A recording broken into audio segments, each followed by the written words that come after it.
I figured that it was a good time to address this because I get asked about this a lot. And I'll say this. I'm going to give my position on AI first, and then I'm going to explain why I think so many people are going about this the wrong way or having the wrong approach, especially artists. Now, as far as my company with Rippaverse, I will not ever knowingly bring someone on that does AI art, be it the art or the like writing scripts, even if that is pertaining to their own material. So if they're trying to utilize AI to take bunches of stuff that they created to come up with something new, that's not anything that I want to be a part of. Now, I will say that there's a difference in doing that versus generic AI, which is pulling from everybody else's work and creating their own stuff. Either I can recognize two things can be true. Those can be different things, but I can also say that I'm not necessarily fond of either.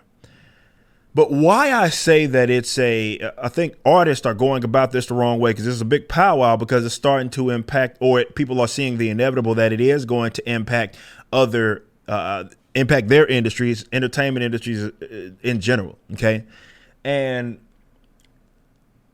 I personally am not afraid of like, oh, someone's going to do this AI and then we're up against these guys and we're not going to ever be able to compete. That's the last thing I'm worried about. If anything, we're going to be able to sell our products at a premium by essentially saying we don't do that type of work. Okay.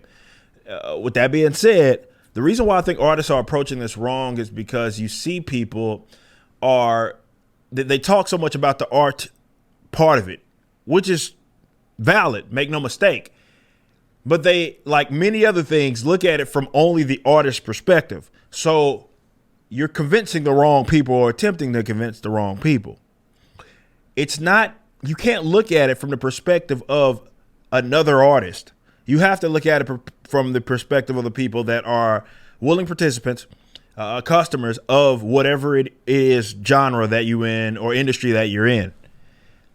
So I would spend a lot more time trying to convince these customers, why your stuff is more preferable or should be more preferable than someone utilizing AI in their artwork.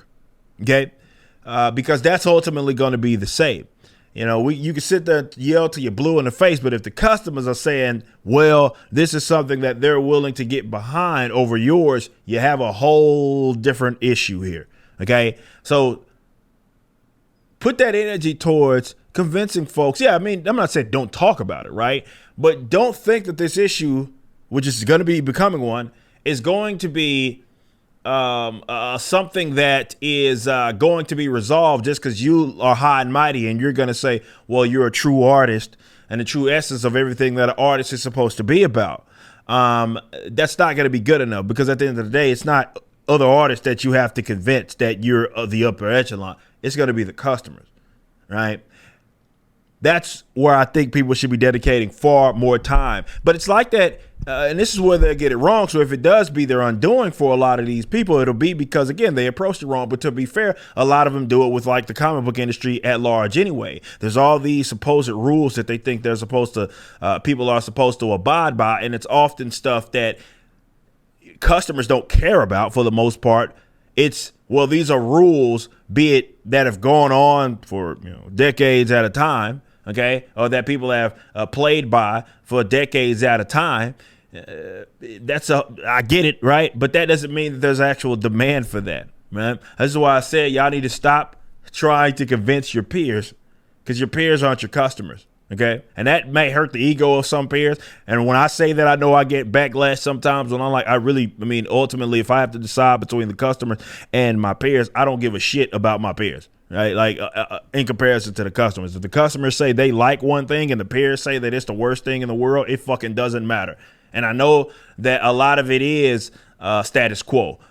So they want to make it seem as if they're the ones that call the shots. But what we're seeing in this decentralized age, and even AI is starting to show people that, is you're seeing how little power a lot of these guys have and how much their words, or let's say their words, don't travel as far as they'd like to think. So it's the same kind of problem where a lot of these guys are approaching it from the artist perspective and the artist only, and not even considering what is the position of the people that would be the buyers of this, right? And if you feel that your work as an original artist is more preferable, it should be more preferable to them, then it's not the other artists that you got to convince, right? It's not the industry per se you got to convince. It's the customers.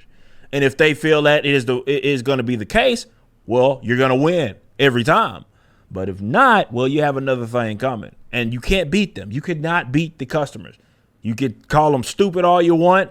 You could disrespect them. That's just going to mean that you're not going to be in their favor, right? But ultimately, their say is going to matter. That's the only way that you're going to be able to subsidize your projects. It's the only way you're going to be able to eat, to live off of your art, is if they're convinced that your work is something worth investing in. So as we have this conversation about the creative element of it all, that's cool. I'm not saying don't have the conversation. I'm saying it's your peers, all these folks that think that, oh, AI is the worst, is corny. I don't disagree with that as far as it being kind of lame.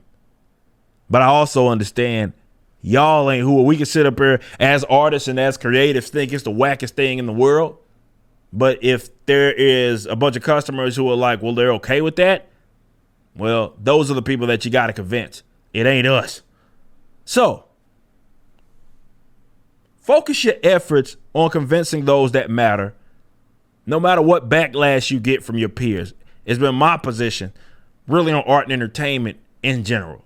And the more people understand that, or let's say this, the people that truly understand this in this new kind of age of entertainment, those are going to be the people that have the most profitable projects and have the most lucrative, let's say, projects.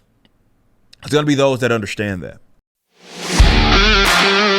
Don't forget to check out my comic book company over at Rippaverse.com. After 2 multi-million-dollar campaigns, you can still get ISOM #1 and #2. Up next this fall is Alpha Core #1, written by one of the most prolific writers of all time, Chuck Dixon, and penciled by Joe Bennett. And if you can't wait for new content, go to our website right now and pre-order the first official Rippaverse hoodie. Y'all be easy.